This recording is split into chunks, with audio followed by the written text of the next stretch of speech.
Strategy is a word we hear often, especially in business or leadership settings. But what does it really mean? In this lesson, we'll explore the key concepts and components that make up strategy. Whether you're leading an organization, managing a team, or preparing for a leadership role, understanding these elements will help you think more strategically. By the end of this session, you'll be able to identify the building blocks of strategy and see how they work together to guide long-term success. Let's start with a simple definition. Strategy is a plan of action designed to achieve a long-term or overall goal. It sets direction and helps allocate resources. Unlike day-to-day tactics, strategy looks at the big picture, where you are now, where you want to go, and how you'll get there. Think of it like planning a cross-country trip.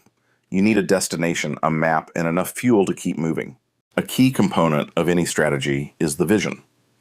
This is a clear description of what an organization wants to become or achieve in the future. It's typically broad and inspiring, offering direction for long-term success. For example, a technology company might envision a world where everyone has secure, affordable access to digital tools.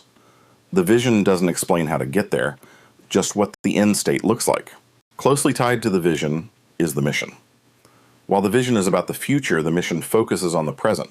It defines the organization's core purpose, what it does, who it serves, and why it exists. A nonprofit organization, for instance, might have a mission to provide clean drinking water to underserved communities. The mission grounds your efforts and helps align decisions with your core values.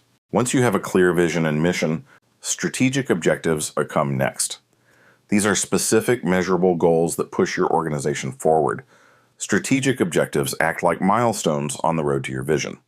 For example, a global retailer might set an objective to expand into 3 new countries within 5 years. These objectives help track progress and guide decision-making across teams. Strategy also involves choosing where to compete. This means deciding which markets, customer segments, or geographies you'll focus on. It's about setting priorities. No organization can do everything for everyone. Let's say you run a small consulting firm. You might choose to focus only on tech startups in urban areas. This focus helps you deliver more value and avoid spreading resources too thin. Another key piece is how to compete. This refers to the unique approach or advantage your organization brings. Some companies compete on low cost, others on innovation, customer service, or quality. Take airline companies as an example. While one airline might focus on no-frills, low-cost travel, another might compete by offering luxury seating and services. Both are strategic choices to meet different customer needs. Strategy isn't static. It requires awareness of external and internal environments. External factors include competition, regulations, market trends, and technology shifts. Internal factors are things like culture, capabilities, operations, and finances. For instance, if a new government policy limits carbon emissions, an energy company may need to adjust its strategy toward greener technologies. Environmental analysis supports informed decisions. A good strategy also involves trade-offs. Choosing what not to do is as important as choosing what to do. If your team tries to chase every opportunity, you risk losing focus and spreading yourself too thin. Imagine a restaurant trying to serve fast food, fine dining, and bakery items all under one roof. It may struggle to meet expectations in any category. Strategic focus ensures quality, efficiency, and differentiation. Alignment across the organization is another critical component. Teams, departments, and individuals should work towards shared goals. If marketing, operations, and finance are pulling in different directions, the strategy won't succeed. Alignment turns vision into coordinated action. For example, if the strategy is to lead with innovation, then budgets, hiring, and product development must all reflect that goal. Culture also plays a major role in executing strategy. An innovative strategy won't work in a rigid, risk-averse culture without first shifting behaviors and mindsets. In practice, strategic leaders often need to foster an environment that welcomes change, encourages learning, and reduces fear of failure. Culture eats strategy for breakfast, so said management expert Peter Drucker. A healthy culture can bring strategy to life. Clarity and communication are vital for strategy to succeed. Everyone in the organization, from executives to frontline staff, should understand the big picture and their role in it. This doesn't mean every detail must be shared, but the core message should be clear and consistent. A frontline employee who understands the why behind company priorities is more likely to act in ways that support strategic goals. Implementation bridges plans and results. A strategy without execution is just an idea. Turning a strategy into action involves setting timelines, assigning responsibilities, and measuring progress. Let's say your strategy includes launching a new product line.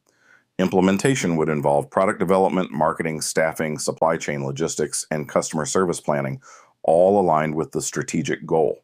Resources, both people and capital, must be allocated effectively. Strategic decisions often involve reallocating time, money, or talent. A company shifting its strategy toward digital channels might need to invest in new tech platforms and reskill employees. Without proper resources, even the best strategy can fall short. Strategic thinking includes planning for where and how to invest those limited resources. Flexibility and adaptability are also core strategic traits. Conditions change. Supply chains get disrupted, competitors pivot, and customer needs evolve. Good strategy includes built-in flexibility. Consider how many businesses quickly adapted their models during the COVID-19 pandemic, shifting to remote work, offering new digital services, or changing supply routes. Strategic agility helped them survive and even grow. Measurement systems help track if a strategy is working. Metrics and key performance indicators, KPIs, translate strategic goals into measurable outcomes. For example, if your strategic goal is to increase customer satisfaction, your KPIs might include survey scores, repeat business, and net promoter scores. Regular reviews help identify gaps and adjust course as needed, keeping the strategy alive and responsive. Feedback loops close the strategic cycle. They allow teams to learn from successes and setbacks. If a new strategy isn't delivering results, feedback loops can reveal why. Is the market need different? Is the messaging unclear? By capturing feedback and acting on it, organizations keep learning and refining. This continuous adjustment helps strategy stay relevant and effective over time. In fast-changing industries, digital and AI tools increasingly support strategy. These tools can analyze large datasets quickly, surface patterns, and predict future trends. While we'll explore these more deeply in future lessons, it's useful to know they're becoming key parts of how strategy is formed and refined. They don't replace judgment, but they offer fresh insights and faster analysis. To sum up, strategy is more than a plan. It's a dynamic framework made up of clear vision, focused objectives, structural choices, and execution plans that respond to both internal strengths and external shifts. Leaders and managers who understand these components are better prepared to make decisions that move their teams and businesses forward. In the next lesson, we'll explore an important distinction: the difference between strategic thinking and strategic planning, and why both matter.